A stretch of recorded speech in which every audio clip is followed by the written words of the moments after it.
할렐루야, 이목사의 음악방송. 안녕하세요. 여기는 어스틴입니다. 오늘로 18번째 시간을 맞이했습니다. 한 주간도 잘 지내셨죠? 제가 필라에서 이곳 어스틴으로 온 지도 6개월이 지나고 있습니다. 이곳에 와서 많은 것들이 낯설고 달랐기에 익숙하게 되는데 시간이 조금 걸렸던 것 같아요. 이제는 많은 것들이 익숙해졌습니다. 익숙해졌다라는 것은요, 삶의 불편함이 조금씩 줄어들고 있다라는 말이 되겠죠. 그런데 이곳에서 아직까지 불편한 점 한 가지를 꼽으라고 한다면, 제가 필라에 있었을 때 와와와 같은 음식을 직접 만들어서 테이크아웃이 되면서 편의점과 가스스테이션이 함께 있는 그런 곳을 찾지 못했다라는 것을 꼽을 수 있을 것 같아요. 그도 그럴 것이 어스틴에서는요, 음식을 밖에서 먹을 일이 거의 없기 때문에 또 편의점에 갈 일이 그리 많지는 않습니다. 왜냐하면 지금 코로나로 밖으로 나갈 일이 없잖아요. 필라에서는 거의 와와가 저희들의 그러니까 이 목회자들의 점심 식사를 해결해 줄 수 있는 아주 가성비 좋은 편의점과 가스스테이션이었죠. 여하튼 이곳에서, 이 어스틴에서 그럴 일이 별로 없다라는 건 다행이다 라고도 이야기할 수 있는데요. 그래도 가끔 편의점에 들릴 일이 있으면 여기저기 가보았지만 와와와 같은 곳이 없어서 조금 아쉽기는 했습니다. 그런데 이게 웬일입니까? 제가 지나다니면서 이름이 너무 마음에 들어서 지난주 하루는 기름도 넣을 겸 잠깐 들렸던 편의점이 있는데요. 편의점에 들어가는 순간 와와와 같은 구조로 운영을 하고 있는 곳이 있어서 너무 반가웠습니다. 속으로 얼마나 좋아했는지 여러분들 모르실 거예요. 사실 그날은 그곳에서 이것저것 구경을 하느라 시간을 좀 보내기도 했고요. 며칠 후에는 온 가족을 다 데리고 가서 제가 멋지게 한턱 쏘기도 했습니다. 그곳 이름이 무엇이냐면요, 큐티라는 곳이에요. 우리가 익숙한 이 quiet time의 줄임말은 당연히 아니겠죠. 그 큐티는 quick trip의 약자로 큐티라고 사용을 하고 있더라고요. 그런데 이름도 마음에 들죠. 그 편의점 안에 들어가 봤는데 제가 그토록 바라고 바라였던 와와와 같은 곳, 물론 이곳에서는 와와 음식을 만드는 부분들은 조금 다르더라고요. 여기는 호기, 여기는 서브이라고 이야기를 하는데, 호기 만드는 거는 비슷하게 있지만 와와에서 만들었던 호기 같은 그런 느낌은 아니었던 것 같습니다. 특히 이곳과 필라에 있었던 와와와 다른 점 중에 하나가, 이곳에는 소프트 아이스크림을 팔더라고요. 그런데 여러분, 가격이 얼마인지 아십니까? 소프트 아이스크림 그 콘 위에 정말 한국에서 15년, 20년 전에 이 콘 쌓기 이런 소프트 아이스크림 쌓기 경쟁을 하듯이 팔았던 적이 있었어요. 정말 높게 그 손바닥보다 더 길게 쌓아주는 그런 곳인데, 아니 여기가 그렇게 길게 이렇게 만들어 주더라고요. 그리고 가격은 무려 49센트 밖에 하지 않았습니다. 그러고 보니까 이 미 동부 지역과 한국은 지난 겨울이잖아요. 지난 수요일에는 눈이 왔다라는 소식을 제가 또 들었습니다. 그런데 제가 이 아이스크림 이야기를 하면 더 추위를 느끼실 수도 있지 않을까 라는 생각을 해보지만, 여기는 어제만 해도요, 낮 온도가 79도까지 올라갔어요. 아주 좋은 날씨를 여기에서 계속해서 만끽하고 있습니다. 여하튼 날씨도 좋고, 며칠 전 아이들과 이 와와에 대해서 이야기를 했던 적도 있었던 터라 아빠인 제가 와와를 발견했다면서 온 가족을 다 함께 데리고 와와로 갔었습니다. 그런데 정말 이게 사실 대단한 건 아니잖아요. 편의점에 가서 아이들에게 신기한 것을 발견했다라는 듯이 보여주었지만 이건 정말 별것 아니었거든요. 그런데 예전에 익숙하고 편안한 장소와 비슷한 곳을 발견했을 뿐인데, 제 아이들도 반응이 우와 이러면서 감탄사를 연발했으니까요. 이 모습이 너무나 참 신기했었습니다. 그런데 왜 사람들은 익숙한 것을 좋아할까에 대해서 궁금해졌습니다. 그러면서 인터넷을 좀 찾아봤어요. 인터넷을 찾아보던 중에 재미있는 글이 있어서 좀 함께 공유를 해 보려고 합니다. 이 글은 이정옥 작가님이란 분이 이 글을 쓰신 거예요. 그래서 제가 거기에서 그대로 가지고 온 것입니다. 1985년 봄, 코카콜라 회사는 100년 동안 미국인의 입맛을 사로잡아온 전통적인 맛의 콜라 생산을 중단한다고 밝혔다. 그리고 기존 콜라에 비해 달고 부드러운 맛을 가진 새로운 콜라를 내놓으면서 뉴코크라는 이름을 붙이고 또 신제품 개발을 추진하면서 코카콜라 회사는 약 200만 명의 소비자를 대상으로 맛 테스트를 실시했다. 최종 개발된 맛에 대해서도 30만 명에게 블라인드 테스트를 실시했고 그 결과 60% 이상이 새로운 콜라 맛이 과거보다 낫다라고 대답을 했다. 그러니까 무슨 얘기예요? 코카콜라 회사에서 뭔가 이 혁신적인 일을 좀 일으켜 보자 라고 생각을 했었던 것 같아요. 그래서 이 새로운 콜라니까 뉴코크라고 해가지고 다시 이름을 붙이고 또 많은 테스트를 거쳐서 사람들이 더 좋다라는 평가를 받으니까 이제 옛날 코카콜라보다는 새로운 코카콜라를 밀어주기 시작을 했다라는 것이죠. 계속해서 읽어보겠습니다. 여기에 자신감을 가진 코카콜라 회사는 자신 있게 뉴코크를 출시하면서 회사를 대표하는 상품으로 자리 잡기를 기대했다. 하지만 기대했던 것과는 달리 시장 반응은 냉담했다. 뉴코크 매출은 좀처럼 늘지 않았다. 코카콜라 회사는 하는 수 없이 신제품 출시 2달 만에 이전 맛을 가진 콜라를 코카콜라 클래식이라는 이름으로 다시 내놓았다. 그리고 뉴코크 판매 후 8개월이 지났을 때 대부분 시장에서 코카콜라 클래식 판매량이 뉴코크에 대해 대여섯 배 앞질렀다. 이 부분을 또 살펴보면 새로 나온 콜라 사람들에게 많이 평가를 해보고 테스트를 해봐서 좋다라는 이런 평가가 나와서 출시를 해보았지만 정작 이 출시를 해보고 현실의 반응은 달랐다라는 것이죠. 그리고 나서 2달 만에 얼마나 좀 안 좋은 결과를 나타내는지 보여주죠. 2달 만에, 불과 2달 만에 다시 옛날 콜라를 코카콜라 클래식이라고 판매하기 시작했는데 한 8개월이 지났을 때 그 판매량을 보니까 코카콜라 클래식이 한 6배 정도 뉴코크보다 앞질러 있었다, 이런 이야기입니다. 계속 읽어보겠습니다. 사람들은 왜 블라인드 테스트를 할 땐 뉴코크가 더 맛있다고 해놓고 옛날 콜라를 마시는 걸까? 이는 웬만해서는 익숙한 것을 바꾸지 않으려는 현상유지 편향과 관련이 있다. 현상유지 편향이란 쉽게 말해서 그냥 하던 대로 할래 라는 태도이다. 눈을 가린 채 하는 이 블라인드 테스트에서는 뉴코크가 더 맛있다고 선택을 했던 사람들도 지금껏 먹어왔던 콜라에 대한 향수를 쉽게 떨쳐내지는 못했다. 미국인들은 어려서부터 야구와 축구를 관람할 때, 또 텔레비전을 볼 때, 핫도그와 햄버거를 먹을 때 늘 코카콜라와 함께 해왔기 때문에 기존의 코카콜라는 그들의 생활의 일부였다. 이들에게 새로 나온 뉴코크는 진짜 콜라가 아니었다. 심지어 뉴코크가 출시되면서 기존 코카콜라 판매가 중단이 되자 그들의 삶의 일부가 훼손되었다고 불평하는 이들도 많았다. 네, 이 글 이후에도 계속되어진 글이 있는데요. 이 금융과 관련된 글이라서 저는 여기까지만 읽어드리도록 하겠습니다. 이 글을 읽으면서 사람들에게 익숙해진 것을 바꾸는 것이 결코 쉽지 않구나. 쉽지 않은 이유가 그들의 삶의 일부를 잃어버리는 것 같은 생각을 하기 때문이구나 라는 것을 깨달았습니다.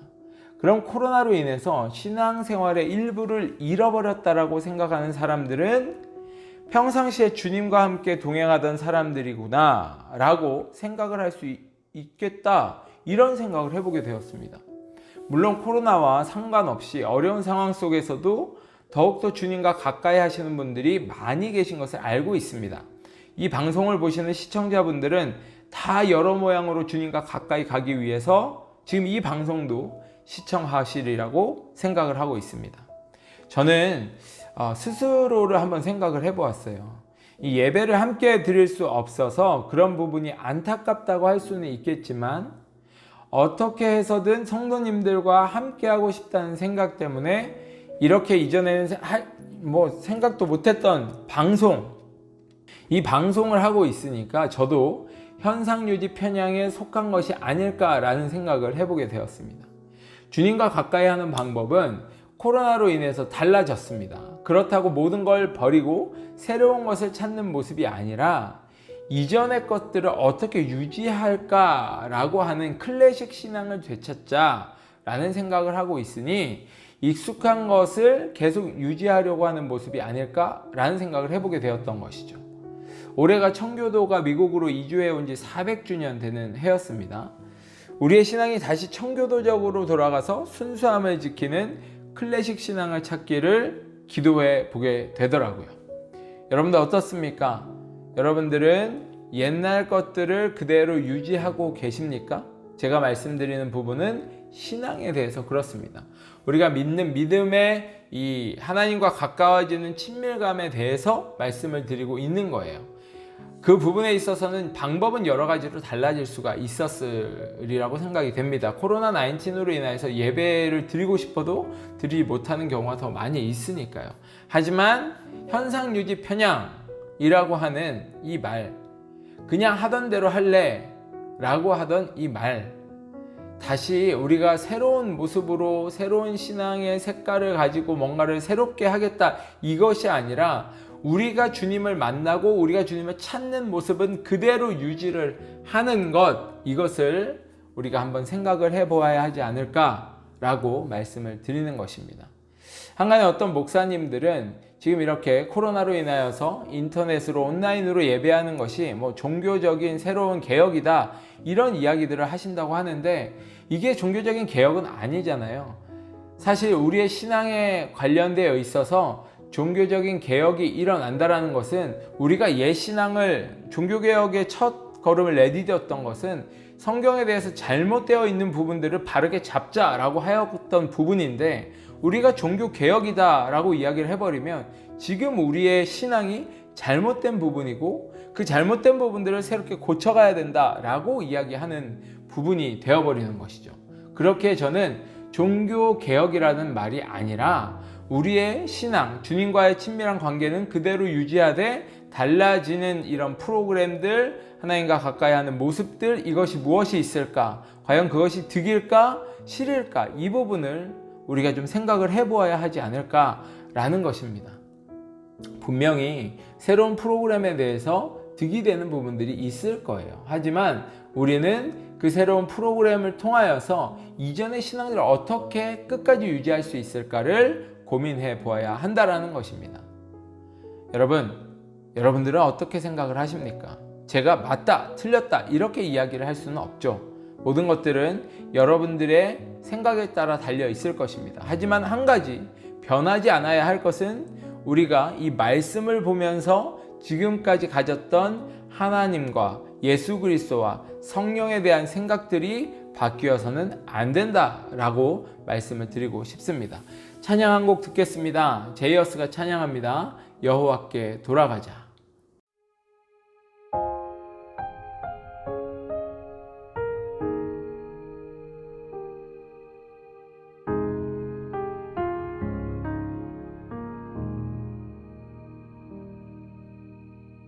내 백성이 나를 떠나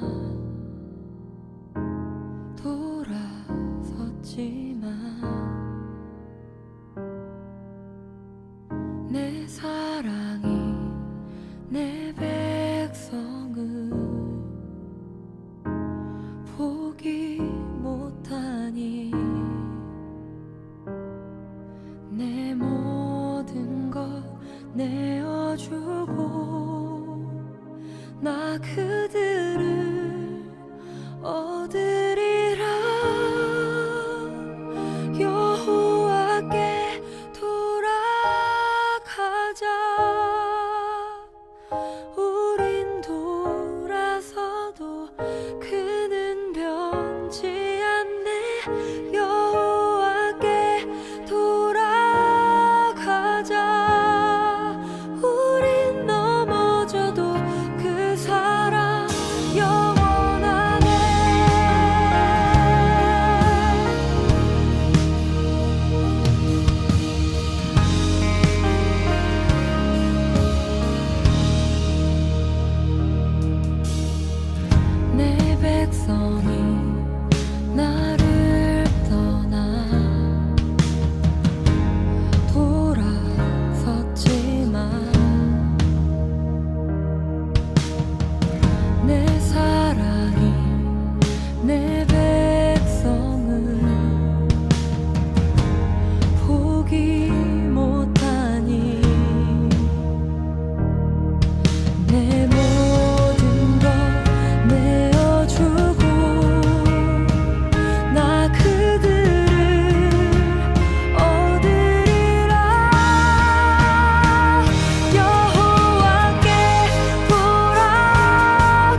네, 찬양 잘 들었습니다. 우리는 결국 우리의 신앙은 여호와께 돌아가는 것밖에 없지 않을까요? 찬양 들으면서 함께 찬양하면서 정말 마음 가운데 회개해야 될 부분도 생각나게 해 주셨습니다. 여러분, 우리들의 신앙 바르게, 또 다음 세대를 위하여서도 바르게 잡아야 될 줄로 생각이 됩니다. 지난주에 이어서 트렌드 코리아 2021에 대해서 한 번 더 이야기를 해 보기를 원합니다. 지난주까지 했던 단어들 여러분들 기억하시죠? 그 이후에 이어서 오늘 네 번째와 다섯 번째 단어를 함께 이야기를 해 보기를 원합니다. 오늘은 네 번째 단어에 대해서 먼저 이야기를 해 보죠. Best we pivot.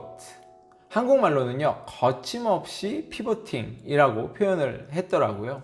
이 피보팅이란 말은요, 축을 옮긴다라는 스포츠 용어라고 합니다. 사실 저도 잘 몰랐어요.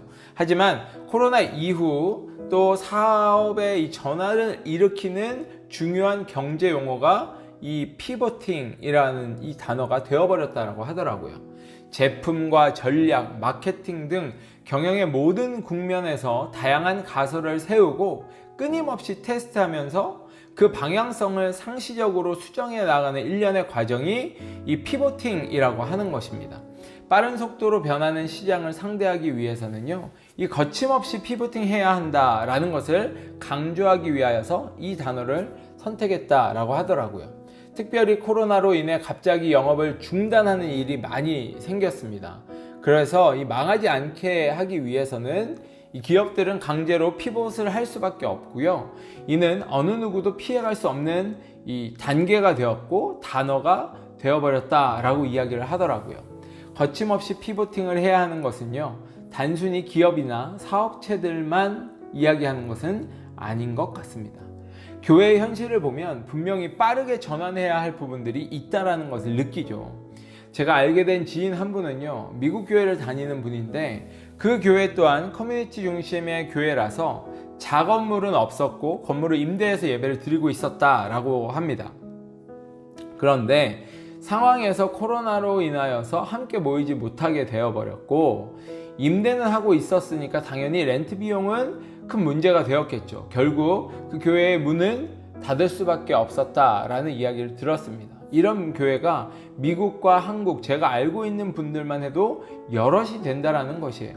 한국은 아예 교회 건물을 전세금인가 권리금인가 모르겠네요. 그런 돈을 다 빼서 성도들에게 다 나눠준 교회도 있고, 교회 문은 닫았다, 그리고 온라인으로 인터넷으로만 이렇게 하고 있다, 이런 교회들도 있었던 것을 기억을 합니다. 뭔가 교회를 운영해 나가는 데 있어서 발빠르게 대처하고 있지 못한 상황이 연출되고 있는 것이다 라고 할 수 있을 것 같아요. 지난 시간에도 말씀을 드렸지만요, 대처를 하고 싶지만 맨파워가 없어서 그럴 수 없는 부분이 많이 있을 것이고요. 이럴 때는 성도님들이 함께 담임 목사님과 좀 진지하게 기도하면서 피보팅을 하기 위한 대안을 같이 고민해 보아야 하지 않을까 생각이 듭니다.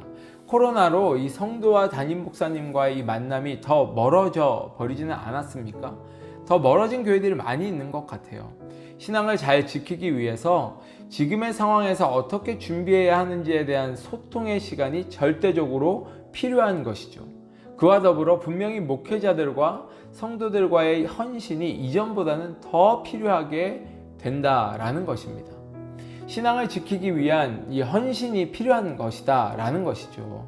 교회를 위한 것이 아닙니다. 또 어떤 특정한 담임 목사님만을 위한 것이 아닙니다.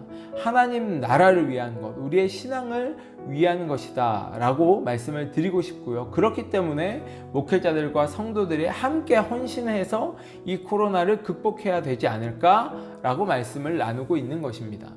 교회마다 특징이 다르고 환경과 상황이 다르기에 어떤 특정한 교회를 쫓아가는 것은 굉장히 실패할 확률이 높습니다.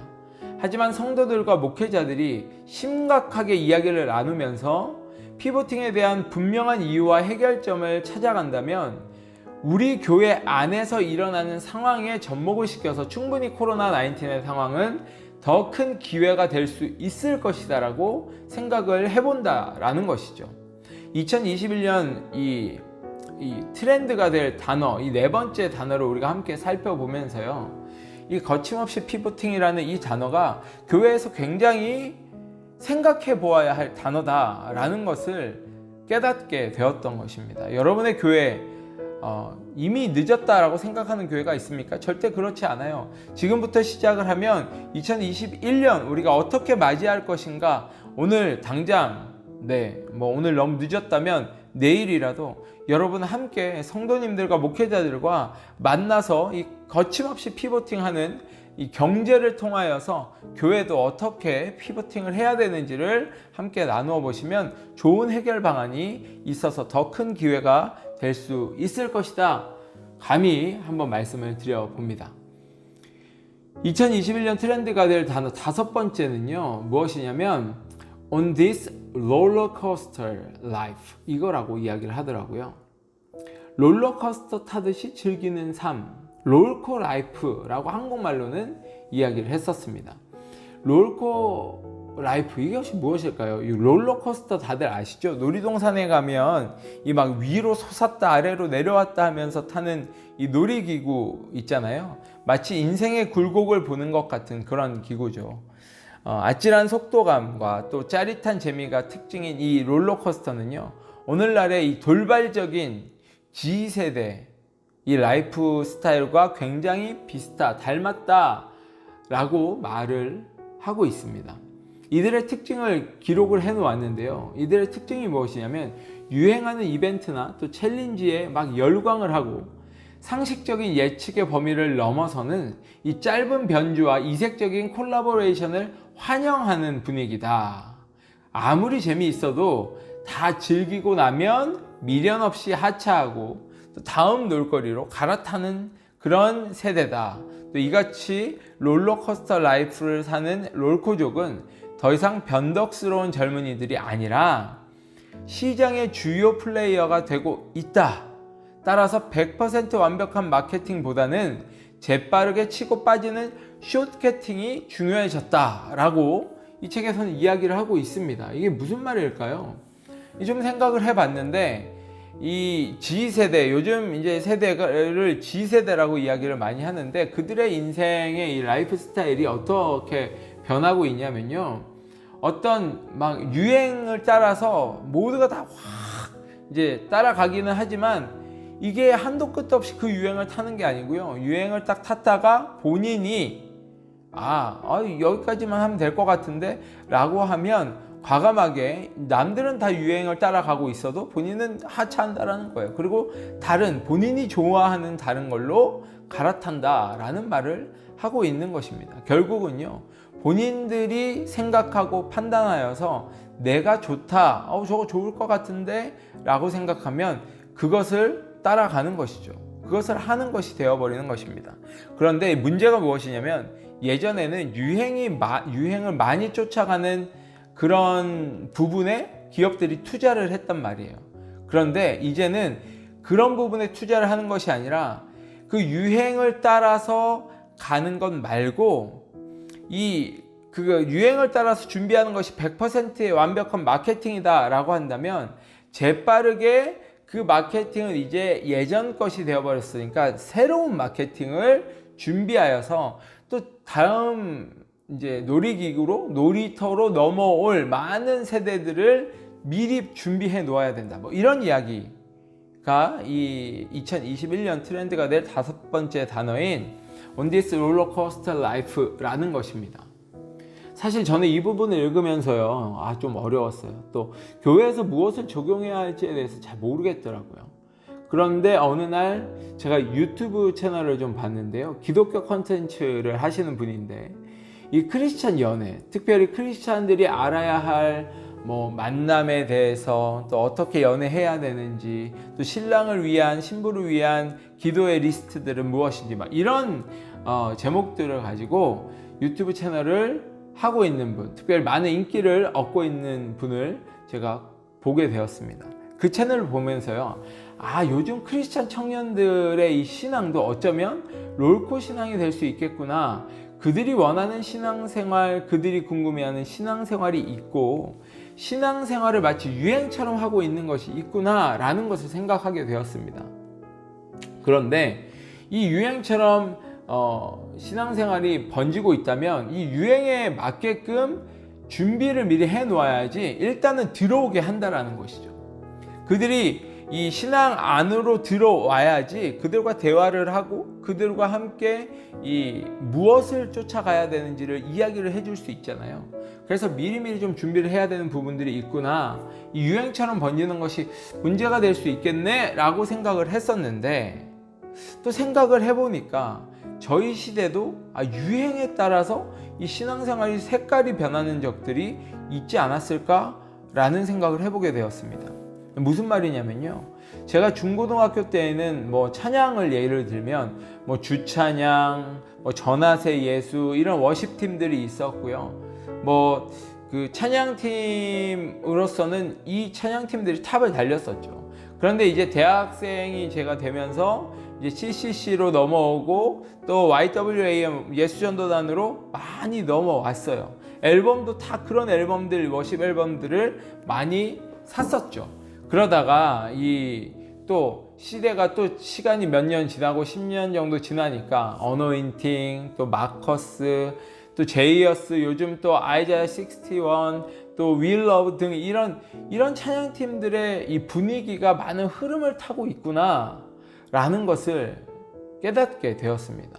이처럼 생각을 해보면요, 교회 안에서도 이미 많은 롤코의 흐름이 있었구나 라는 생각이 드는데요, 요즘과 다른 부분은 시간적인 부분이 아닐까라는 생각을 해보게 됐어요. 특히 미국에서는 주재원이나 또 유학생으로 왔다가 신앙생활을 시작하시는 분들도 많이 있습니다. 이런 분들이야말로 시간이 없어요. 무슨 말이냐, 1, 2년 있다가 가실 분들이에요. 막 길어도 4년 정도 머물다가 타지로, 타국으로, 한국으로 떠나시는 분, 돌아가시는 분들이 많기 때문에 짧은 시간 안에 훈련을 시켜서 또 예수 그리스도의 제자와 삼을 수 있는 전략이 있어야 한다라는 것입니다. 그래서 롤코에 맞는 롤코 신앙생활을 하고 있는 그런 청년들과 그런 신앙생활을 할 수밖에 없는 유학생과 주재원들을 이 대상으로 해서 짧게 빨리빨리 신앙생활이 무엇인지를 알려주고 예수 그리스도의 복음을 그들이 확실하게 마음속 깊은 곳까지 심을 수 있는, 그래서 그런 부분에 있어서는요, 저는 PGM 선교단체를 추천해 드리고 싶습니다.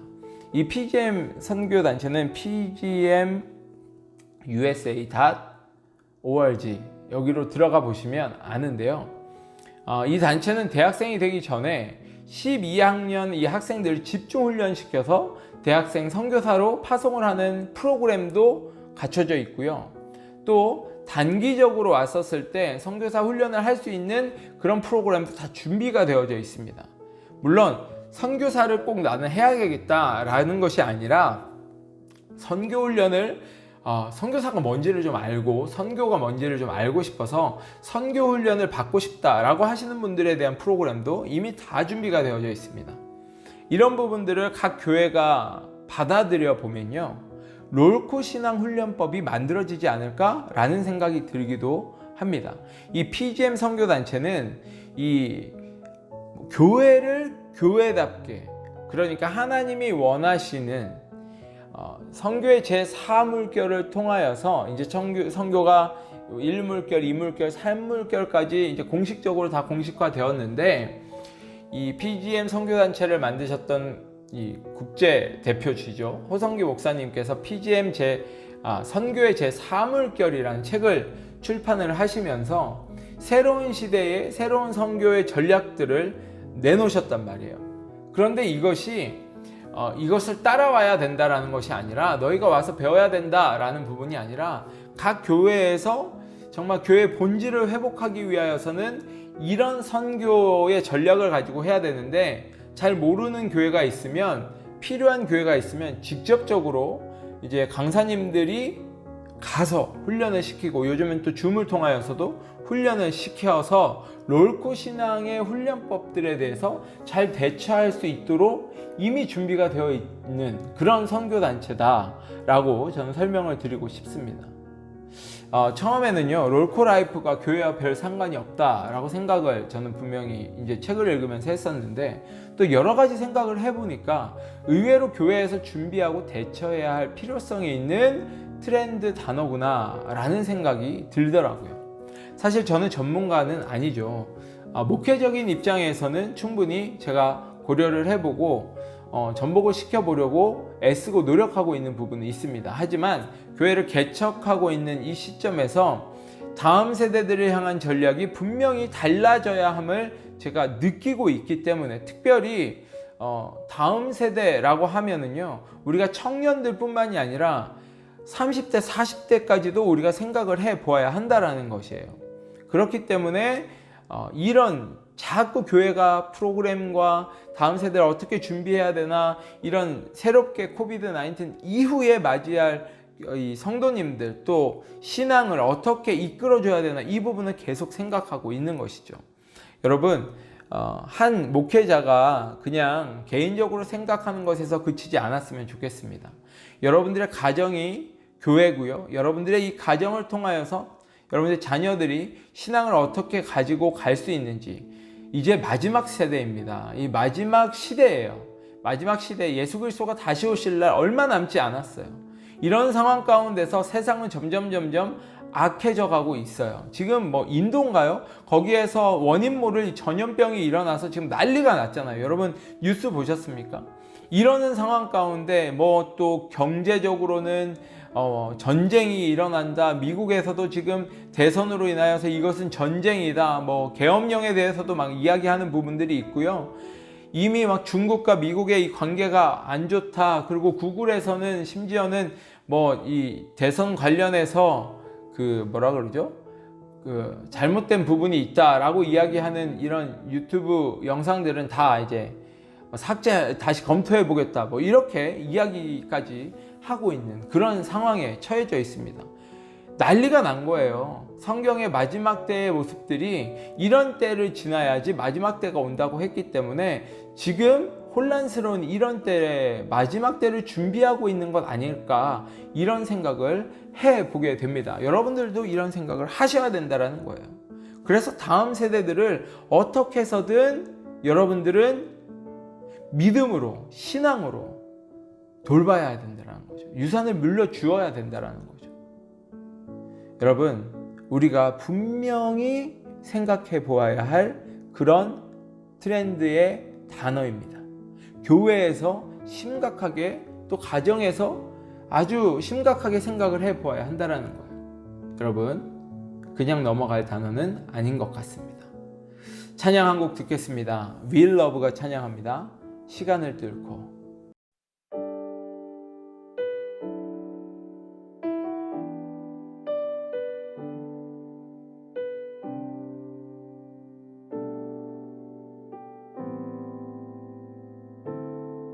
당신의 시간을 뚫고 이 땅 가운데 오셨네.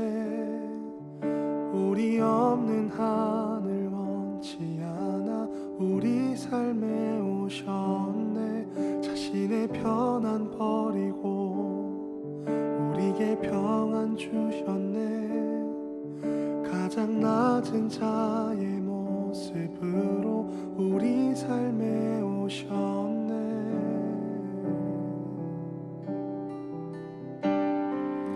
하나님 우리와 영원히 함께 하시네. 꿈 없는 우리에게 그 나라 보여주시네.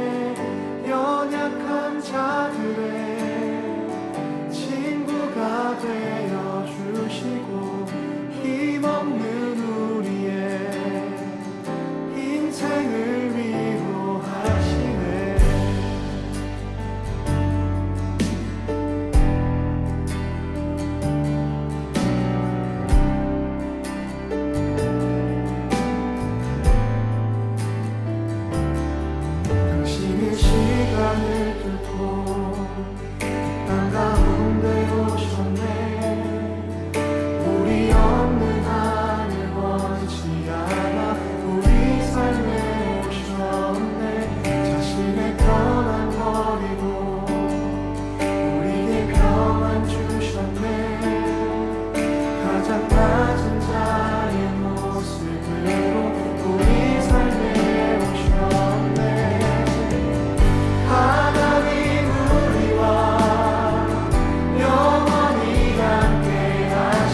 영원히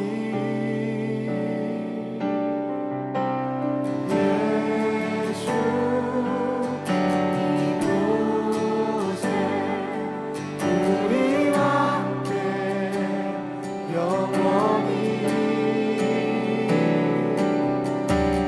예수 이곳에 우리와 함께 영원히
할렐루야, 은혜로운 찬양 잘 들었습니다. 제가 재미있는 기사를 하나 보게 돼서 소개를 해드릴까 합니다. 이 영국에 대한 기사인데요. 이 제목이 이렇습니다. 영국 코로나 집콕 중 뒷마당 팠더니 보물이 와르르. 코로나19 팬데믹으로 외출을 자제하고 집안에 머물러야 하는 집콕 일상이 1년 가까이 이어지는 가운데 무료한 일상을 달래려다 보물을 발견한 사람이 급증한 것으로 나타났다. 재밌지 않습니까? 이 기사를 계속해서 좀 읽어드리도록 하겠습니다. 영국 대형 박물관에 따르면 올 한 해 동안 이 박물관의 고고 유물 연감인 포터블 앤틱 스킴에 새롭게 실린 유물이요 47,000개 이상이며 이 중 상당수가 정원에서 발견됐다고 밝혔다. 그러니까 고대 유물들이 이 47,000개 이상이 올 한 해만 발견이 됐는데 이것이 다 집 뒷마당, 앞마당 이런 정원에서 발견됐다라는 거예요. 계속 글을 읽어드리겠습니다. 지난 3월 코로나19 팬데믹으로 인해 첫 봉쇄령이 시작되었을 때에만 6,521건의 유물이 발견이 보고됐다. 이 안에는 그리스 신화에 나오는 대양의 신인 오케아노스가 새겨진 로마 시대 가구, 부속품 이런 것들과 다량의 금화 및 보물 등이 포함되어 있다. 예컨대 남부 뉴햄프셔 뉴포레스트 지역 주민은 봉쇄령이 내려진 뒤에 외출이 금지되자 집 정원에서 한가롭게 잡초를 뽑던 중 15세기 금화 무더기를 발견했다. 여기에는 헨리 8세 시대의 동전 4개가 포함되어 있었으며 전문가들은 주조 당시 이 동전이 16세기 튜터 왕조 시대에 살았던 연 평균 임금을 훨씬 초과했을 정도로 가치를 높게 또 자랑했을 것으로 추정했다. 역시 햄프셔의 올드 베이싱 지역에서는 기원 후 43년에서 200년경 만들어진 것으로 추정되는 구리와 합금 혼합 형태의 금속재 가구 부속품이 발견됐다. 이 유물도 다른 유물과 마찬가지로 봉쇄령 기간 동안 우연히 정원을 정리하던 사람이 발견한 것으로 알려졌다. 이 밖에도 이 캄보디아의 한 해안 마을에서 발견된 무게 300g의 순근 팔찌는 무려 3000년의 역사를 가진 것으로 알려져 눈길을 사로잡았다. 여러분, 영국으로 가야 되는 건가요? 영국에서 난리가 났습니다. 영국뿐만이 아니라 혹시 여러분 정원이 있는 분들 땅을 좀 파보시면 예두물이 있지는 않을까라는 생각도 하게 하는 그런 기사였던 것 같습니다.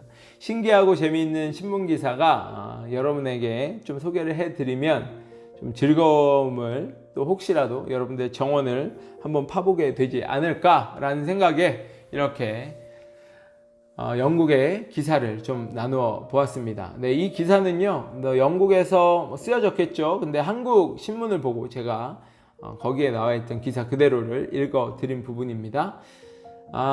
어떻습니까? 여러분, 혹시 압니까? 또 우리 집 이 뒷마당에 또 옛날 고대 유물이 묻혀져 있을지요.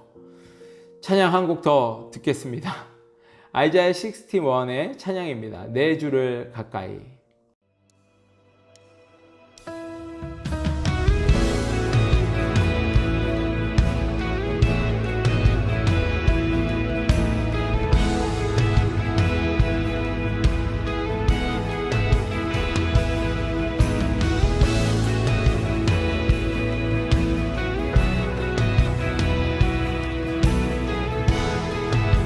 내 주 가까이 주를 가까이 더욱 가까이 주님을 가까이 하니 내게 복이라 평생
주를 가까이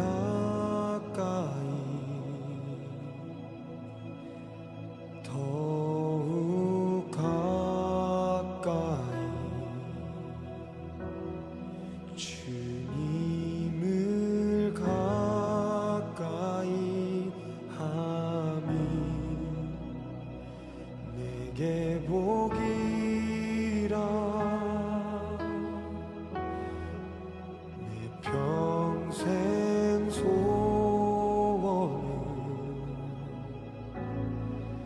내 평생 소원은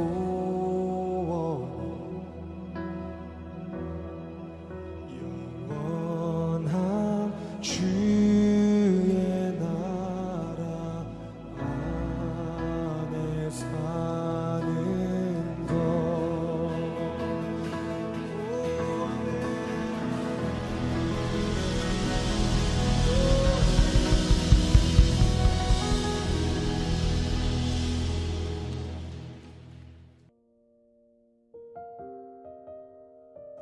네, 오늘은 이 방송을 시청하는 연령층이 좀 높으신 분들에게는 좀 낯설고 생소한 찬양들일 수도 있어요.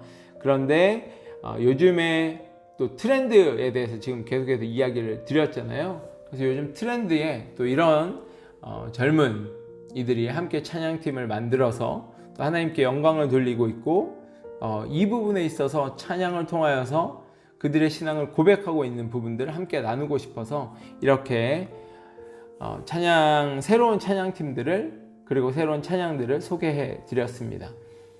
네, 오늘도 여러분들과 함께 말씀을 나누기를 원합니다. 오늘은요, 레위기 말씀입니다. 성경을 읽겠다고 다짐하면서 창세기, 출애굽기가 끝나면 레위기로 들어서게 되잖아요. 여기서 막히시는 분들이 굉장히 많이 있습니다. 성경을 쉽게 읽기 위해서는요, 레위기에 나오는 모든 규례들을 하나하나 자세히 읽으실 필요는 없습니다. 오늘 우리가 함께 나눈 이 요약된 말씀들을 위주로 빠르게 읽으시면서 레위인들을 위한 부분과 또 여러 제사법과 규례들, 하나님께서 이런 것들에 대해서 금하셨고 행하라 라고 하셨구나, 이런 것도 있구나 라고만 이해하고 깨닫기만 하시고 넘어가시면 됩니다. 왜냐하면 이런 부분들은 학자들이 연구해 놓고 목회자들이 이런 학자들의 연구를 통하여서 함께 설교나 성경 공부를 통하여 여러분들에게 충분히 알려드릴 수가 있는 부분이에요. 그렇기 때문에 정말 보면 볼수록 어렵고 힘들어지는 이 레위기 말씀, 굳이 여러분들이 너무 어렵게 읽다가 포기하지 마시고 이 요약된 말씀들을 중심으로 이렇게 가볍게 이 말씀을 좀 읽어 나가시면서 진도를 계속해서 나가시면 중간에 포기하지 않고 계속 또 그 다음으로 넘어갈 수 있을 줄로 생각이 됩니다. 여러분, 성경 읽는 방법은 어려운 성경들은 빨리 끝까지, 가능하면요, 레위기가 1장부터 시작됐으면 그날 하루 레위기를 다 끝내버리겠다 라고 생각하고 레위기를 좀 속독하시면서 읽는 것, 이것을 추천해 드립니다. 그래서 오늘은 레위기 1장부터 15장까지의 말씀을 함께 요약해 보겠습니다. 할렐루야, 인생 리부트 프로젝트 말씀으로 돌파하라. 오늘은 레위기 1장부터 15장까지의 장별 말씀을 요약합니다. 레위기 1장에서는 여호와께서 번제에 대해서 알려주십니다. 소와 양이나 염소 혹은 새들, 특별히 집비둘기, 산비둘기를 번제와 화제로 드리는 방법을 알려주십니다. 레위기 2장에서는 소제, 즉 곡식 예물에 대해서 알려주십니다. 레위기 3장에서는 화목제에 대해서 알려주십니다. 소나 양이나 염소를 제물로 바쳐야 하는 부분입니다. 레위기 4장에서는 잘못을 범해 드리는 속죄제에 대해서 알려주십니다. 공동체가 죄를 지었을 때에는 장로가 황소 머리에 안수하고 속죄제를 드려야 합니다. 지도자의 죄를 위해서는 수점소를 예물로 드려야 한다고 기록이 되어져 있습니다. 레위기 5장에서는 자기의 죄가 깨달아지게 되면 그는 범죄한 사람이고 이 사람은 자신의 죄를 고백해야 한다라고 합니다. 그리고 속죄제를 여호와께 드려야 하는 것입니다. 속건제에 대해서도 가르쳐 주십니다. 여호와의 거룩한 물건들에 대해 불성실해서 우발적으로 죄를 저지른 자들이 드려야 할 제사다라고 말씀하십니다. 레위기 6장에서는 다른 이들에게 불성실해서 범죄한 경우에도 속건제를 드려야 한다고 기록합니다. 번제물에 관해 규례를 주시고 곡식 제물에 관한 규례를 주시면서 기념물로 태워드린 후에 남은 것은 아론과 그 아들들이 그 나머지를 먹을 것이라고 알려주십니다. 속죄 제물에 대한 규례도 기록되어져 있습니다. 레위기 7장에서는 속건 제물에 관한 규례, 화목 제물에 관한 규례, 특별히 피를 먹지 말아라 라고 기록이 되어져 있고 제사장 몫에 대해서도 말씀해 주십니다. 레위기 8장에서는 아론과 그의 아들들의 임직 예식을 여호와의 말씀대로 드리게 됩니다. 레위기 9장에서는 아론이 속죄 제물을 드리고 번제물을 여호와께 드리는 장면이 기록이 되어져 있습니다. 레위기 10장에서는 아론의 아들들인 나답과 아비후가 자기 향로로 불을 지피고 향품을 넣었는데 하나님이 명령하지 않은 다른 불을 여호와 앞에서 피웠기에 죽음을 맞이합니다. 그리고 거룩한 것과 속된 것, 그리고 부정한 것과 정결한 것을 구분해야 한다고 말씀해 주십니다. 레위기 11장에서는 먹을 수 있는 짐승들과 먹지 못하는 짐승들을 구분해 주십니다. 레위기 12장에서는 여자가 부정한 날, 또 여자가 출산 후에 산모에 대한 정결의식에 대해서 기록되어져 있습니다. 레위기 13장에서는 악성 피부병을 진단할 수 있는 제사장과 전염병의 기준을 설명해 주십니다. 몸에 난 질병뿐만 아니고 옷에 생긴 이 곰팡이에 대한 규례도 함께 기록되어져 있습니다. 레위기 14장에서는 악성 피부병 환자가 정결하게 되는 날 지켜야 할 법에 대해서 기록합니다. 제사장은 야영지 밖에서 살펴보고 또 나았으면 정결한 새 2마리와 백향목과 주홍색 실과 우슬초로 정결의식을 행해야 한다고 기록합니다. 이후 자기 장막 밖에서 7일을 지내야 하고 7, 8일째 정결의식을 행해야 하고 전염성 이 피부병에 걸린 사람 중 가난한 자들의 규례라 라고도 말씀해 주십니다. 집에서 곰팡이가 발견이 되면 7일을 기준으로 곰팡이를 살펴보고 부정한지를 판단하게 됩니다. 이후 정결의식을 행해야 한다고 기록되어져 있습니다. 레위기 15장에서는 몸에서 고름 같은 유출물로 인해 생기는 이 부정함에 관한 규례, 옷과 자리도 다 부정히 여긴다 라고 기록이 되어져 있고요. 남자의 몸을 만진 자들도 부정하다 여기고 남자가 만진 것들도 부정하다고 여깁니다. 이에 정결해지는 방법을 설명해 주시고 남녀의 성관계 후에 또 여자의 생리로 인해 피해 유출이 있을 때 부정하게 되는 부분, 남자는 여자와 생리 중에 동침하면 부정하다라는 부분과 이런 상황도 7일을 기준으로 돌아보아야 한다라고 말씀에 기록되어져 있습니다.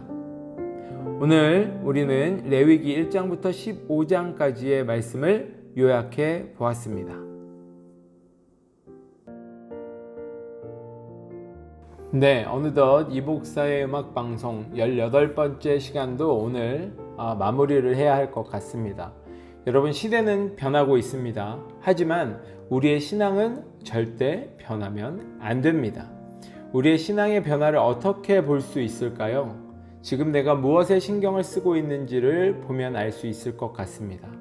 내 인생을 예수 그리스도께 어떻게 맡기고 있는지를 보면 알 수 있을 것 같습니다. 여러분의 재정이 어디로 흐르고 있는지, 가족들과 대화의 주제가 무엇인지, 코로나19로 인하여서 가장 아쉬운 점이 무엇인지에 대해서 생각해 볼 때 우리의 신앙의 변화를 볼 수 있을 것 같습니다. 이 방송을 보시는 모든 시청자분들은 신앙이 변하지 않을 뿐 아니라 신앙의 변화가 있는 분들을 잘 잡아주시는 든든한 버팀목이 되어서 주님을 기쁘시게 해드리시는 모든 분들이 되시길 기도하겠습니다. 마지막 찬양 들으시면서 이 목사의 18번째 음악방송 마무리하겠습니다. 참, 광고 하나 드립니다. 어스틴 안디옥 교회 개척을 위해서 기도해 주시면 감사하겠습니다. 2021년 교회 건물을 어떻게 해야 하는지에 대해서 결정을 해야 할 부분이 있기에 주님이 원하시는 것이 무엇인지를 위해서 기도해 주시면 감사하겠습니다. 윌러브가 찬양합니다. 낮은 곳으로. 여러분 한 주간도 주님의 은혜 가운데 승리하시길 기도합니다. 샬롬.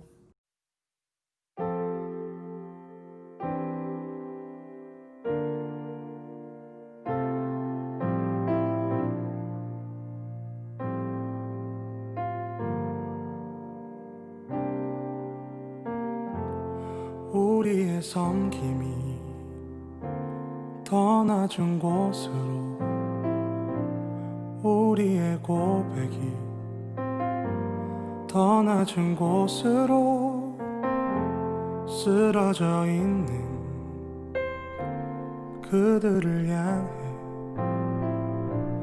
당신이 그랬듯 더 낮은 곳으로 낮은 곳으로 우릴 초대하네 함께 하자고 말씀하시네 우리도 예수 그 길을 따라 함께 가길 원하네